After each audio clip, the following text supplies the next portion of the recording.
ತಮಿಳ್ನಾಡು ಹೋಗಿ ಇನ್ಸ್ಟ್ರಕ್ಷನ್ ಕೊಟ್ಟಿದ್ದೀನಿ. ತಮಿಳ್ನಾಡು ಹೋಗಿ ಬಂದಿದ್ದೀನಿ, ತಿರ್ಗಾ ಹೋಗ್ಬೇಕಾಗಿದೆ. ಅದ್ರ ಬಗ್ಗೆ ರಿಪೋರ್ಟ್ ಅಷ್ಟು ಬಿಟ್ಟರೆ ಇನ್ನೇನು. ಸರ್, MLAಗಳು ದೆಹಲಿಗೆ ಹೋಗಿದ್ದಾರೆ, ಒಂದು 25 ಜನ ಎಲ್ಲ ಹೋಗಿದ್ದಾರೆ. CM ಏನೋ ಹೇಳಿದ್ದಾರೆ, but all of them should maintain discipline.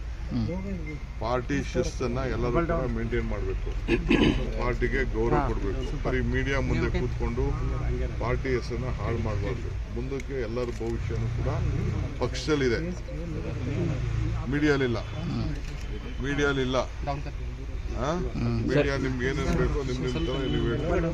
So ನಾನು ಎಲ್ಲರಿಗೂ ಅಪೀಲ್ ಮಾಡ್ತೀನಿ, ಆಲ್ ಮೈ MLAs, ಆಯ್ತು ಪಕ್ಷದ ವರಿಷ್ಠರು ಭೇಟಿ ಮಾಡೋದು ತಪ್ಪೇನಿಲ್ಲ, ಬಟ್ ಅನ್ನೆಸೆಸರಿ ಏನೇನೋ ಸ್ಟೇಟ್ಮೆಂಟ್ ಮಾಡೋದಾದ್ರೆ ವಿಲ್ ಹ್ಯಾವ್ ಟು ಆಕ್ಟ್. ಅಂದ್ರೆ ಸರ್, ಶಿಸ್ತು ಮೀರಿ ನಡ್ಕೋತಾ ಇದ್ದಾರೆ ಅಂತಾನೆ ಸರ್. ನನ್ನ ಹತ್ರ ಎಲ್ಲರೂ ಬಂದು ಮಾತಾಡಿದ್ದಾರೆ, ಕೇಳಿದ್ದಾರೆ. ನಾನು ಆಯ್ತಪ್ಪ, ನಿಮ್ಮ ಹೋಗಿ ಕೇಳೋದ್ರಲ್ಲಿ ನೀವೆಲ್ಲ ಮಂತ್ರಿಗಳಾಗಬಾರ್ದು ಅನ್ನೋದೇನಿಲ್ಲ. ಫಸ್ಟ್ ಟೈಮರು ಆಗಬಾರ್ದು ಅಂತೇನಿಲ್ಲ, ಫಸ್ಟ್ ಟೈಮರು ಆಗಬೇಕು, ಸೆಕೆಂಡ್ ಟೈಮರು ಆಗಬೇಕು. ಹಿಂದೆ ಎಲ್ಲ ನಡೆದಿದೆ, ಸೊ ಏನಿಲ್ಲ ಅಂತ ಹೇಳಿದ್ವಿ. ಬಟ್ ಈಗ ಟೈಮ್ ಅಲ್ಲ, ಈಗ ಟೈಮ್ ಅಲ್ಲ ಸರ್. ಈಗ ಅವ್ರು ಹೇಳ್ತಿದ್ದಾರೆ, ಈಗ ಎಲೆಕ್ಷನ್ ಇನ್ನ ನಡೀತಾ ಇದೆ, ತಮಿಳ್ನಾಡು ಎಲೆಕ್ಷನ್. ಕೆಲವೆಲ್ಲ ಕಳಿಸ್ಕೊಟ್ಟಿದ್ವಿ, ತಮಿಳ್ನಾಡು ಕಳಿಸಿದೀವಿ. ಫಸ್ಟ್ ಎಲೆಕ್ಷನ್ ಮಾಡೋಣ ಸರ್. ಪುನರ್ರಚನೆ ಆಗ್ಬೇಕಾ ಆಗ್ಬಾರ್ದ ಸರ್? ಪುನರ್ರಚನೆ telling you that is all.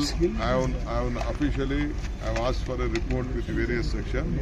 Let me get the report, then I will act on it. ನೀವು ಡೆಲ್ಲಿಗೆ ಯಾವಾಗ ಹೋಗ್ತಿದ್ರ ಸರ್? ತಾವೇನೋ ಡೆಲ್ಲಿಗೆ ಹೋಗ್ತಿದ್ರ ಸರ್?